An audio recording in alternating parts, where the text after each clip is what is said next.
Hey there and welcome. Are you a woman who is unapologetically ambitious, but you're also deeply focused on honoring God, loving your family well, and pursuing meaningful work? Well, you've come to the right place. My name is Dana Byers, and you and I are going to be fast friends. Let's get started.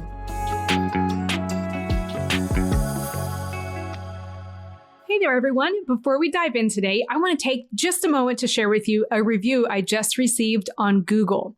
This review is from Melanie, and she says, "Ladies, it is 100% worth it to invest in your growth and leadership, and Dana provides the resources and guidance to help get you from here to there.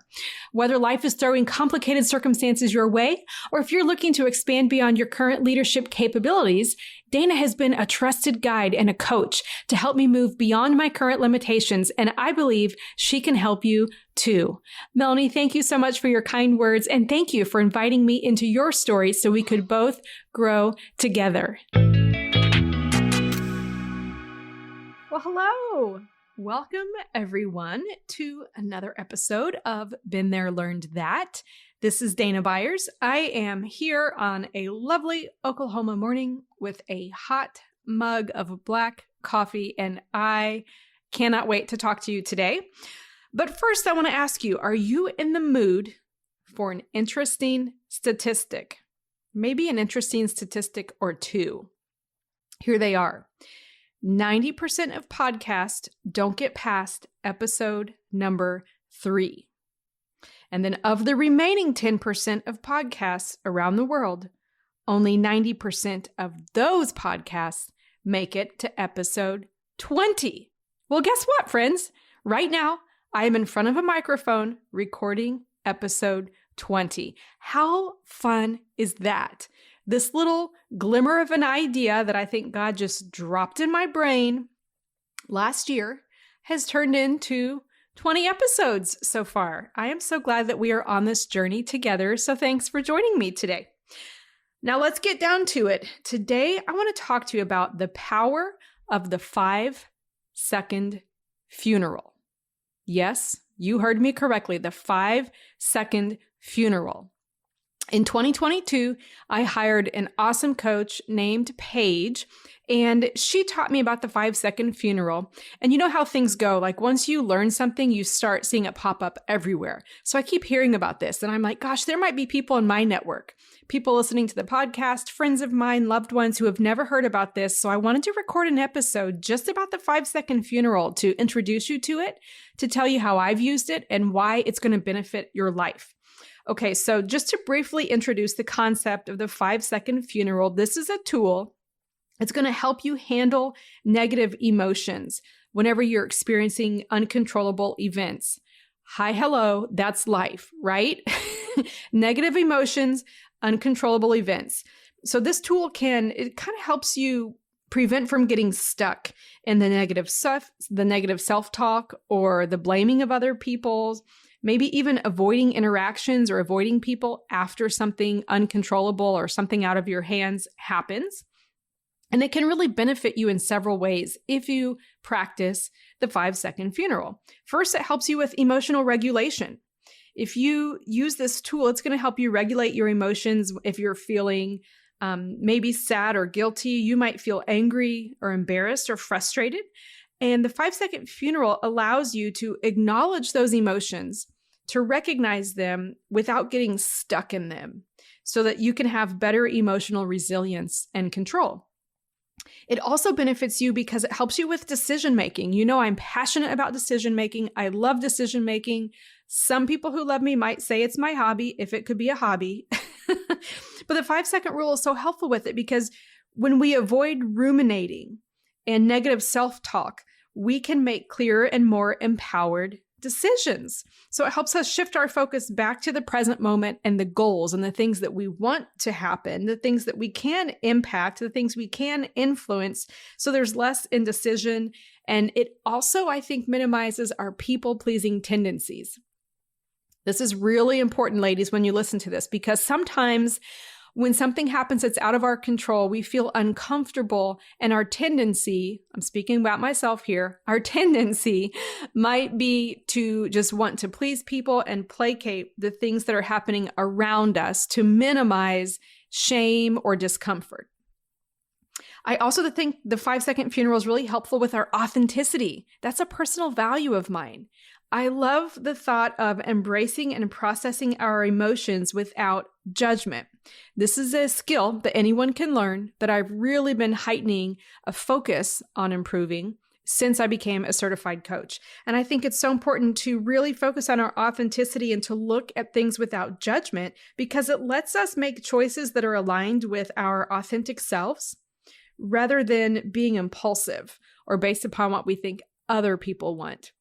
We can stop, we can pause, we can talk to God about it and be able to respond in a much healthier way than we might if we didn't take a 5-second funeral. And then finally, I also love the 5-second funeral because it reduces stress. I'm here for that. I don't know about you. I don't have a stress-free life, but I don't think you do either.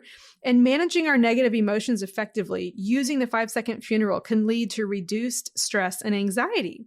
So we can kind of, manage our daily challenges with a greater sense of calm and clarity. And it just improves our overall sense of well-being. I'm going to share with you in just a moment how I was able to use this recently in a very real example in my own life. So just to tell you a little bit more about the 5-second funeral, I think some of the further benefits are just feeling empowered, knowing that when things happen that are out of your control, you still maintain a sense of control in how you respond, but your response is going to be a reflection of how you feel. And that's why it's so important to really get to the heart of how you're feeling and to allow yourself to feel that way. I think the 5-second funeral improves our relationships because we're able to navigate difficult conversations or things that are said, intentions, maybe misunderstandings. We can become more productive. This example I'm about to share with you of how I use this in my life dramatically increased my productivity on a day where the goal wasn't just to be productive, but it was to be present. And I think we have to be both a lot of times. That's the expectation for us that others have for us, and that certainly that we have for ourselves. And so using the 5-second funeral helped me be present on a day where I otherwise might not have been able to. We increase our resilience. And I love talking about resilience because I misunderstood it for years. Okay, I thought resilience was just grit. Just keep going, white knuckling through things, almost forcing outcomes. Like I've just got to get to the finish line. I don't believe in that definition of resilience anymore. And I hope that maybe you'll consider not considering that being the definition of resilience either. What I believe resilience is staying the course over a long period of time in a sustainable fashion. Okay, that's the caveat, in a sustainable fashion. That was a core reason, one of the core reasons I continued to burn out over the years of my career was because I was behaving in a way that wasn't sustainable. Either my ego was at the center of it, or I was ignoring my health, or I was ignoring my emotions, which is the opposite of what a 5-second funeral is. And so I thought I was resilient. Well, really, I was gritty. And I don't think having grit is a bad thing, but I think that grit just involves action and tenacity. I think resilience involves, yes, tenacity, but also intuition, a sense of maybe when to take a step back, when to lean in towards an activity, and to be able to ask for help so that you can go in the same direction for a long time in a way that's sustainable. Okay, so I'll get off my soapbox about resilience and the definition of resilience, and we'll keep moving forward. Finally, I think the 5-second funeral is a form of self-care. And while we're on definitions, let's talk about self-care briefly. Self-care is not getting a pedicure, in my opinion, okay? Self-care is not vegging out, watching Netflix, or scrolling on your phone. That's called buffering. That's where we are distancing ourselves from what we're truly feeling or the thoughts that we're having. I used to have a habit of buffering by going and grabbing a small snack out of the pantry.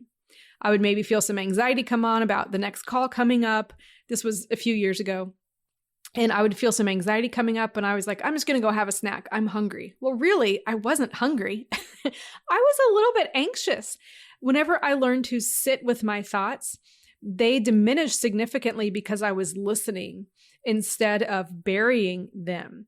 And so self-care, we want to be careful that we aren't defining self-care by the things that we do to escape from our lives. Self-care are the things that we do that support us living our lives in a fully present and authentic way.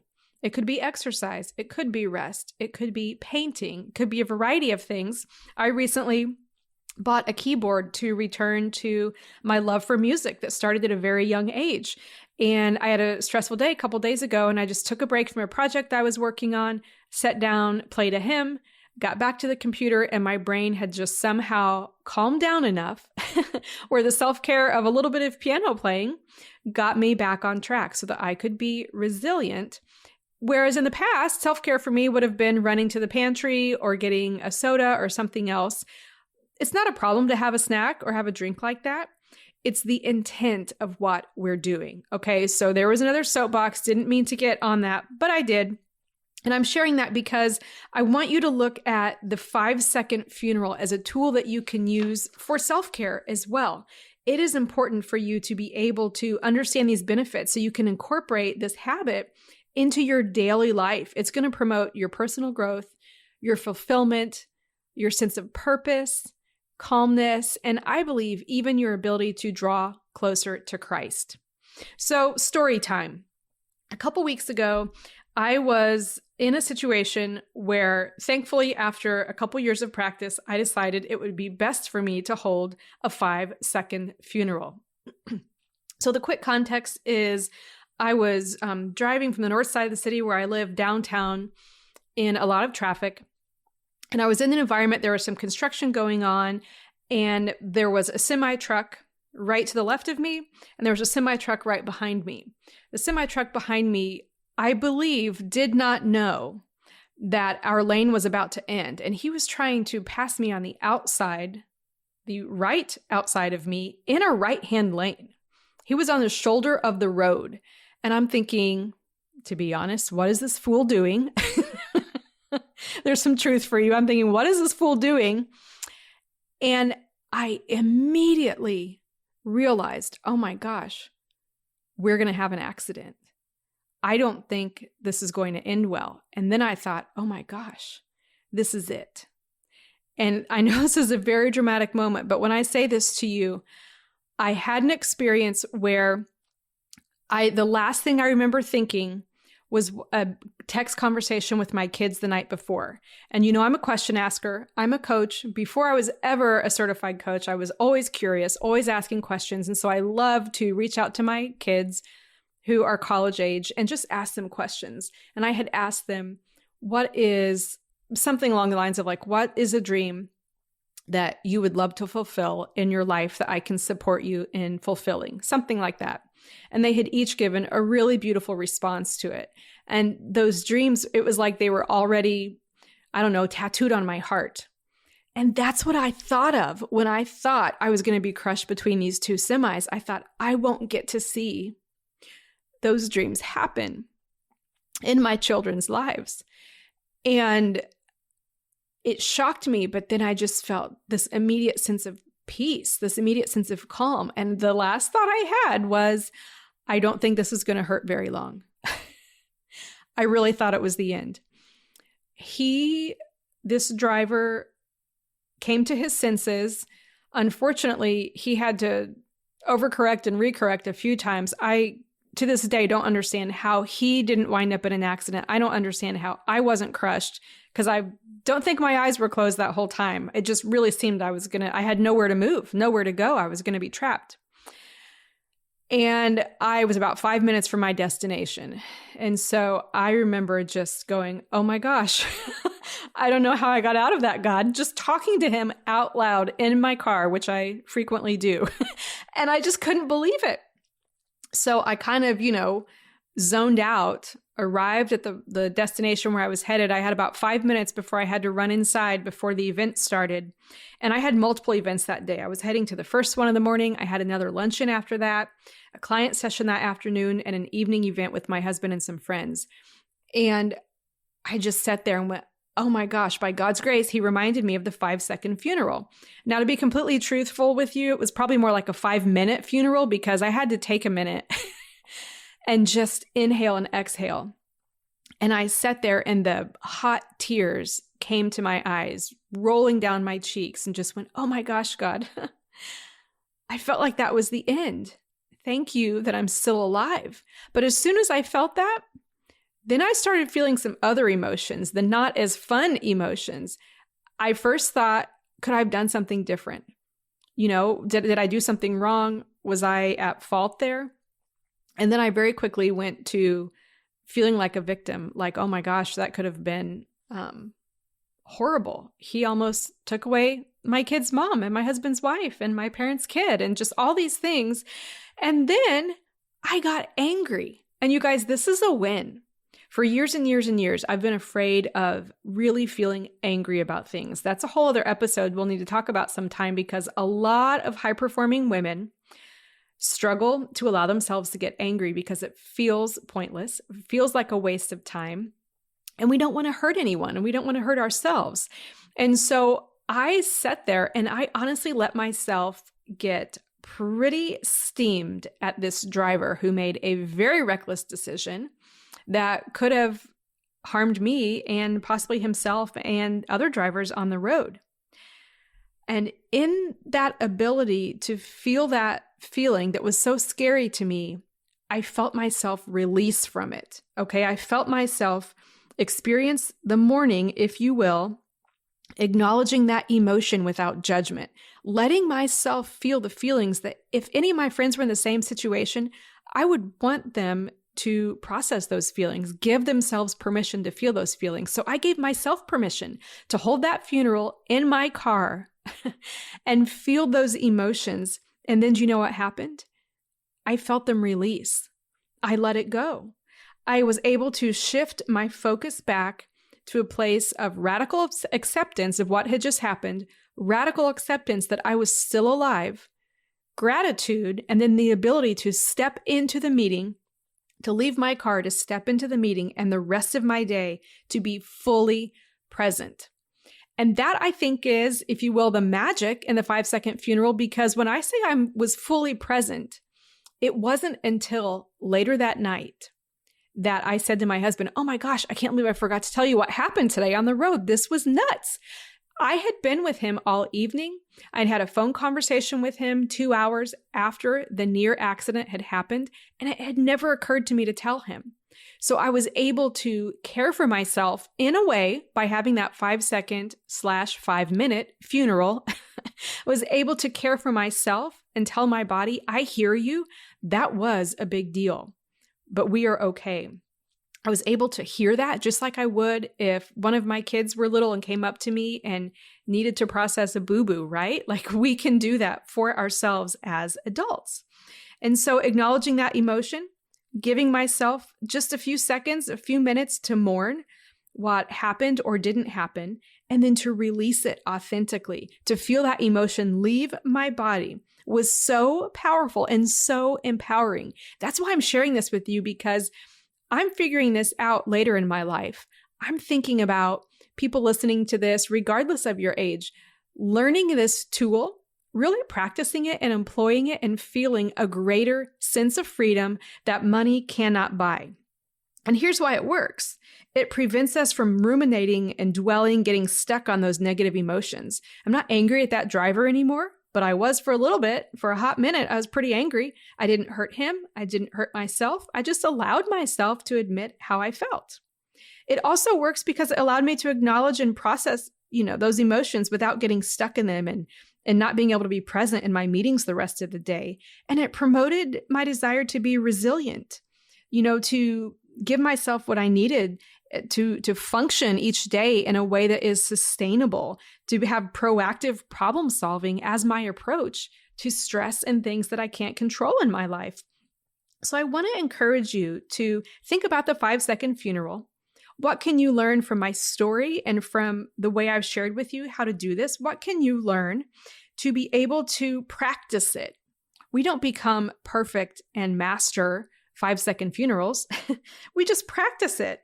You can use it, pull it out of your, leadership tool belt the next time that you're experiencing something that was unexpected. It doesn't have to be dramatic, obviously, as the story I just shared, but you're going to be able to have a 5-second funeral so that you embrace those emotions and let them go to have greater resilience and a greater peace of mind, but also so that you're able to be present with and to serve and lead those around you, your children, your direct reports, your loved ones. This is the power of listening to what you're thinking, to what you're feeling, acknowledging those, validating those, taking them to Jesus, making sure that you're able to process them and to recognize that you can do that in a matter of seconds and be able to go further faster in your growth and also in your performance just because you are taking care of yourself.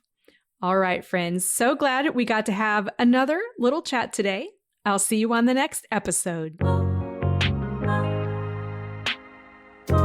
Hey friend, thank you so much for joining me for today's episode. I love having these little chats with you once a week.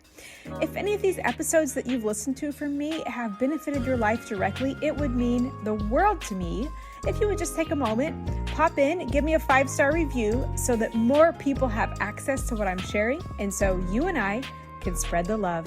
Thank you.